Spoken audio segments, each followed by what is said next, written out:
Penanganan COVID ini mulai dari strategi, struktur, sistem, skill, speed, dan target. Kita ingin memastikan bahwa mengedepankan preventif promotif, strukturnya dari pusat sampai dengan daerah, manajemen penanganannya berbasis gotong royong, dan kepakarannya dari berbagai bidang kesehatan masyarakat, epidemiologi, ekonomi, dan lain-lain, dan speed karena seluruhnya terstruktur sampai dengan daerah. Intinya adalah yang sehat tetap sehat, yang kurang sehat harus sembuh, dan yang sakit diobati sampai sembuh. Next slide. Pendekatan yang selama ini dilakukan kuratif pada saat awalnya sekarang sudah bergeser kepada preventif promotif dengan harapan lebih hemat, efektif, efisien, dan berkelanjutan karena kita tidak tahu sampai kapan kita akan berhadapan dengan penyakit ini di dunia. Next slide. Dengan kebijakan yang sudah dibuat oleh pimpinan pemerintah Indonesia, ada tahapan-tahapan untuk membuka bertahap menjadi masyarakat produktif dan aman COVID, dan terlihat dari kebijakan ini posisi Indonesia dibanding dengan negara lainnya ternyata secara ekonomi dan secara kesehatan kita tidak lebih buruk daripada yang lainnya, bahkan kita relatif netral di sana. Ini adalah modal kita untuk maju ke depan. Dan kalau kita lihat peta zonasi sejak tanggal 31 Mei sampai dengan 21 Juni yang lalu, terlihat bahwa daerahnya dari 46,7% yang berisiko rendah dan hijau, ternyata turun menjadi 44 dan naik terus 52%, 58,3% sekarang. Jadi relatif hampir 60% daerah di Indonesia kondisinya risikonya rendah dan hijau. Dan untuk itu beberapa sektor yang aman sudah mulai dibuka. Next slide.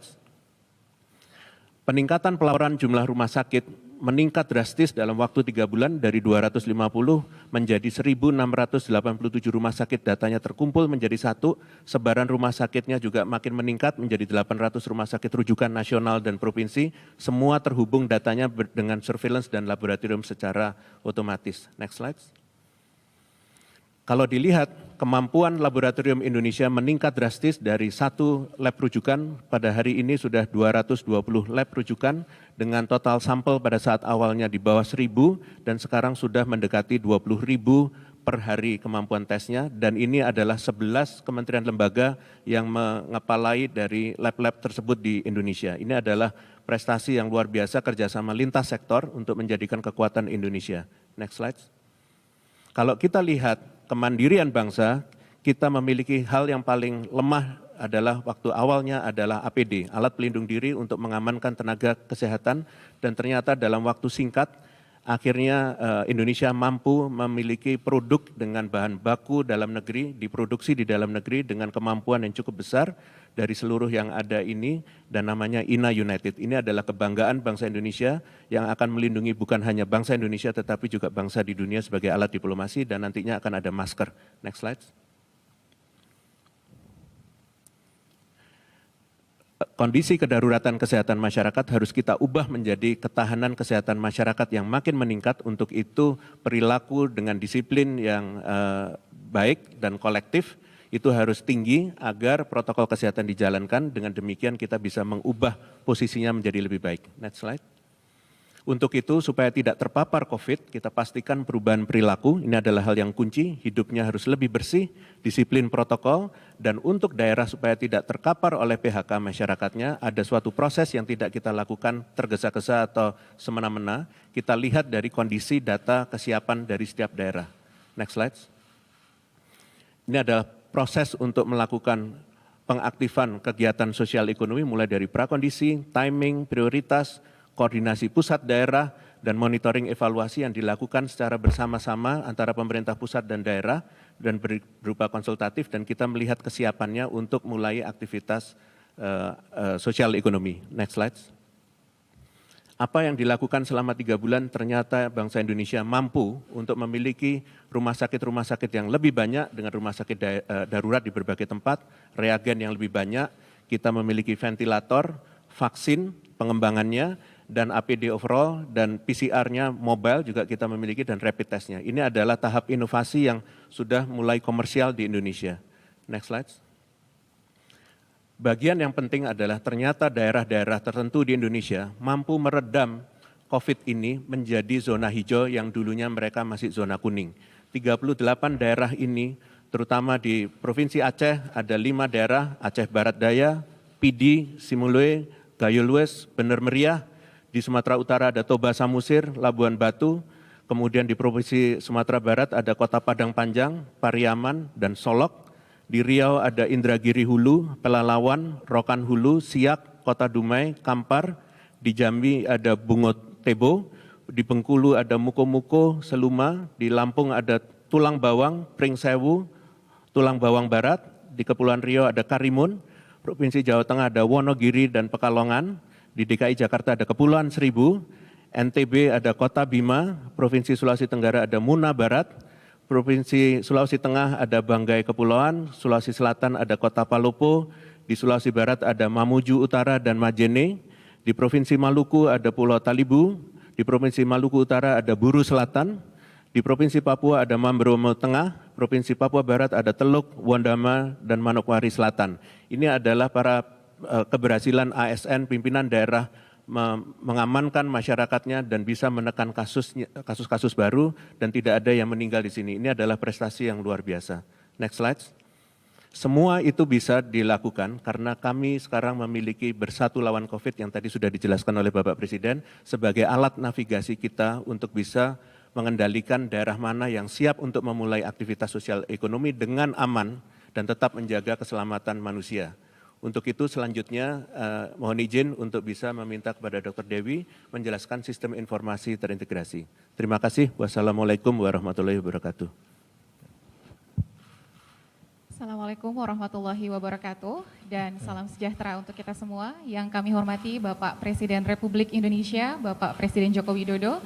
Izinkan saya untuk melanjutkan paparan yang sudah disampaikan oleh Profesor Wiku terkait dengan satu data COVID-19 Indonesia yang sudah bisa kita lihat di dalam sebuah sistem informasi terintegrasi yang kita beri nama Bersatu Lawan COVID. Next. Sebagaimana sudah kita ketahui, data memiliki peran yang sangat krusial atau peran kunci dalam rangka pengambilan kebijakan dari pemerintah pusat maupun pemerintah daerah.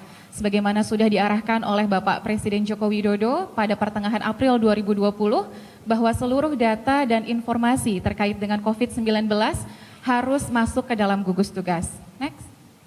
Oleh sebab itu, gugus tugas sejak pertengahan Maret 2020 sudah mengembangkan sebuah sistem informasi terintegrasi yang kita beri nama Sistem Bersatu Lawan COVID dengan tujuan utama untuk mempercepat alur pelaporan data dari daerah sampai dengan pusat dan menginformasikan kepada masyarakat terkait dengan daerah-daerah rawan yang ada di Indonesia. Next. Seluruh data kesehatan ini dikumpulkan melalui puskesmas, rumah sakit, dinas kesehatan, dan laboratorium masuk ke dalam sebuah sistem yang kita bilang Bersatu Lawan COVID, dan data ini kita olah, kita cleaning, kita analisis, dan hasilnya kita keluarkan dalam bentuk grafik dan informasi di mana seluruh pemerintah provinsi atau pemerintah daerah dapat melihat data tersebut dalam satu dashboard analisis yang sama dengan gugus tugas atau pemerintah pusat. Sehingga penghitungan indikator kesehatan, berapa data-data kesehatan yang ada di sana dan perkembangan kasusnya juga dapat dilihat bersama menggunakan satu data yang sama, sehingga terjadi peningkatan interoperabilitas antara tingkat di pusat maupun daerah, dan seluruh data-datanya dapat diakses oleh gugus tugas pusat dan daerah, kementerian dan lembaga, gubernur, bupati, wali kota, sampai dengan dinas kesehatan. Next.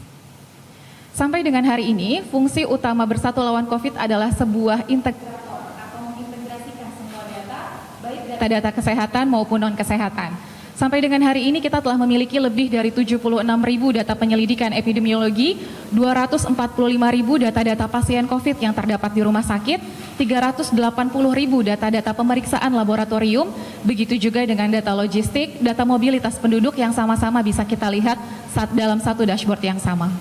Next. Sistem Bersatu Lawan COVID merupakan sebuah hasil dari buah kolaborasi dan koordinasi yang sangat baik antara seluruh komponen yang berada di dalam gugus tugas. Next. Kita menggunakan teknologi sebagai pendukung utama dimulai dari integrasi big data, penggunaan otomasi dengan machine learning, ada advanced analysis yang kita keluarkan untuk masyarakat sehingga terdapat informasi untuk sama-sama melihat Indonesia tengah berada di mana dan sejauh apa kita sudah mampu berkembang dan bergerak untuk Indonesia. Next. Ini adalah contoh terkait dengan lokasi kecamatan rawan berdasarkan jumlah ODP, PDP, dan pasien positif yang ada di Indonesia. Kita petakan sampai dengan level kecamatan. Next. Kemudian ini adalah contoh dashboard yang kita miliki. Next, biar running. Ini adalah sebuah video, kita bisa melihat data COVID dari laboratorium. Ini pergerakannya secara kumulatif bisa kita lihat di sini. Data pasien positif berdasarkan gejala dan juga kondisi penyerta. Kemudian kita bisa melihat berdasarkan usia dan jenis kelamin, apakah yang dirawat berapa banyak yang usianya tua, lansia, atau laki-laki atau perempuan. Apakah tenaga kesehatan atau bukan, jenis pekerjaan utamanya apa, pemeriksaannya apakah menggunakan nasofaring, orofaring, sputum, apakah WNI atau WNA, kontak wilayahnya apakah pernah keluar wilayah, kemana saja pernah bergerak, data rumah sakit kapan mulai masuk dirawat di rumah sakit dan apakah dirawat di ruang isolasi atau di rumah sakit. Kemudian kita juga melihat insiden kumulatif per 1 juta penduduk. Kemudian kita juga dapat melihat provinsi mana yang memiliki angka kematian tertinggi dibandingkan angka kesembuhannya. Ini bisa kita lihat provinsi-provinsinya dan kita lihat juga angka nasionalnya. Next. Selain data surveillance, kita juga memiliki data rumah sakit yang terkumpul di lebih dari 1.687 rumah sakit di seluruh Indonesia dengan angka yang sama untuk melihat perkembangan OTG, ODP, PDP, pasien positif, kontak perjalanan maupun kontak erat. Next. Kita juga memiliki tadi sudah disebutkan terkait dengan mobile aplikasi Bersatu Lawan COVID untuk memantau pergerakan atau mobilitas penduduk dari satu daerah ke daerah yang lain. Next.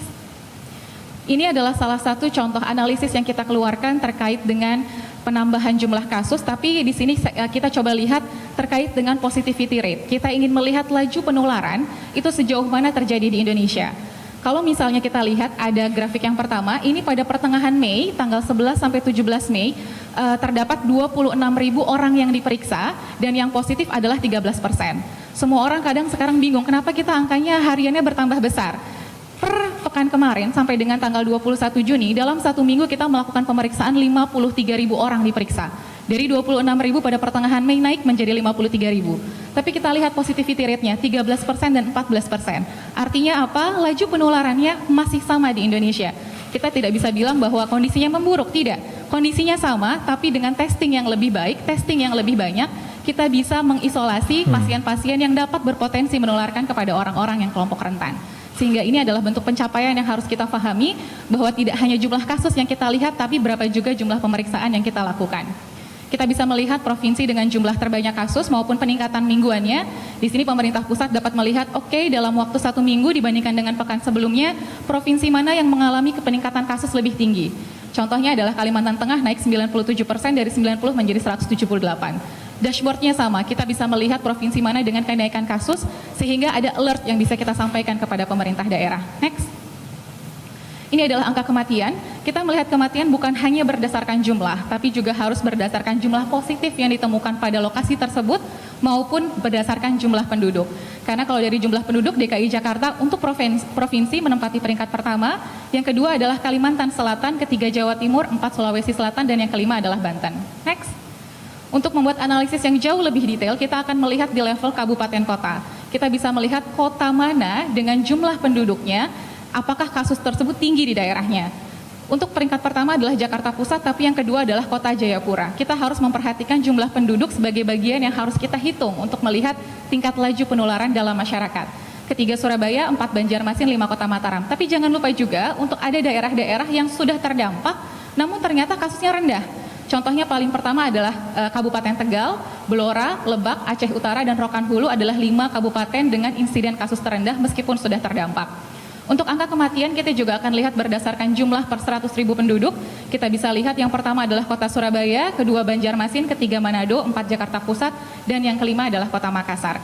Ini adalah PR kita bersama dan monitoring kita bersama bagaimana kita dapat bergerak menuju perbaikan untuk daerah-daerah yang memiliki laju penularan tinggi. Next. Tadi sudah sampaikan bahwa kita menggunakan data-data tersebut yang sudah saya sampaikan. Ada data kematian, data kasus, data orang sembuh, data dirawat di rumah sakit. Kita akan menggunakan indikator kesehatan masyarakat untuk memetakan zona risiko daerah. Next. Ada 15 indikator utama yang kita gunakan dengan 11 indikator epidemiologi, 2 indikator surveillance kesehatan masyarakat, dan 2 indikator pelayanan kesehatan. Next. Data-data yang sudah dikumpulkan dalam satu dashboard yang sama, kita akan berikan scoring, kita beri bobot, lalu kita kategorisasikan. Ada 4 zona warna di sini, zona risiko tinggi, risiko sedang, risiko rendah, dan tidak ada kasus. Untuk zona warna hijau, per pekan ini, kalau dulu kita hanya memasukkan untuk daerah kabupaten kota yang tidak terdampak, kita tambahkan sekarang untuk tadi yang sudah disebutkan oleh Profesor Wiku, ada daerah kabupaten kota yang mungkin pernah terdampak, namun dalam 4 minggu terakhir tidak ada penambahan kasus sama sekali dan angka kesembuhan mencapai 100%. Ini adalah bentuk walaupun sudah terdampak, namun pemerintah daerah bisa menekan laju penularan yang terjadi di daerahnya. Next.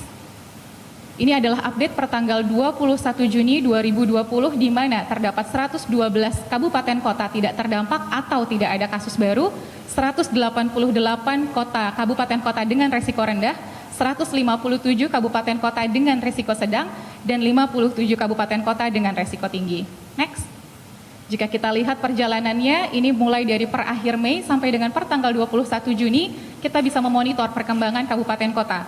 Dari mulai tidak terdampaknya 46,7% sampai dengan terakhir kita mampu mendorong kabupaten kota sama-sama bergerak untuk Indonesia sehingga 58,37% termasuk dalam kabupaten kota yang tidak ada kasus dan memiliki risiko rendah. Next. Maka terakhir saya ingin menyampaikan laboratorium memegang peran kunci dalam pelaporan konfirmasi kasus kepada gugus tugas, pemerintah daerah, ujung tombak pelaporan dan penanganan kasus COVID yang ada di daerahnya, kolaborasi lintas sektor menentukan kecepatan dan kualitas penanganan COVID-19, pencatatan data yang cepat, lengkap, dan akurat merupakan memiliki peran penting dalam menghasilkan informasi yang kredibel, dan yang terakhir, integrasi data adalah kekuatan utama dalam melawan COVID-19 di Indonesia. Next.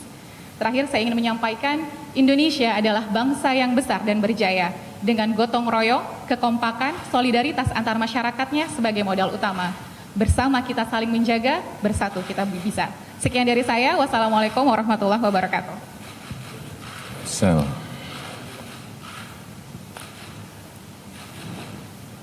Terima kasih Prof. Wiku, Dr. Dewi. Tadi sudah sangat jelas apa yang disampaikan oleh beliau. Data-data yang kita miliki ini sangat komplit, dan dari data-data itulah kita memutuskan kebijakan-kebijakan. Sebuah daerah yang ingin masuk ke new normal juga melalui tahapan-tahapan data yang kita lihat. Prakondisinya seperti apa, kemudian setelah prakondisi, timingnya kapan, kemudian juga prioritasnya di sektor apa, semuanya berdasarkan data-data yang kita miliki. Tadi sudah dijelaskan data-data yang ada, dan kita semakin optimis karena datanya semakin baik, tetapi juga kita harus tetap waspada. Saya ingin mengulang lagi, Indonesia adalah bangsa yang besar dan berjaya dengan gotong royong, dengan kekompakan, dengan solidaritas antar masyarakat sebagai modal utama. Bersama kita saling menjaga, bersatu kita bisa. Saya tutup, terima kasih. Wassalamualaikum warahmatullahi wabarakatuh.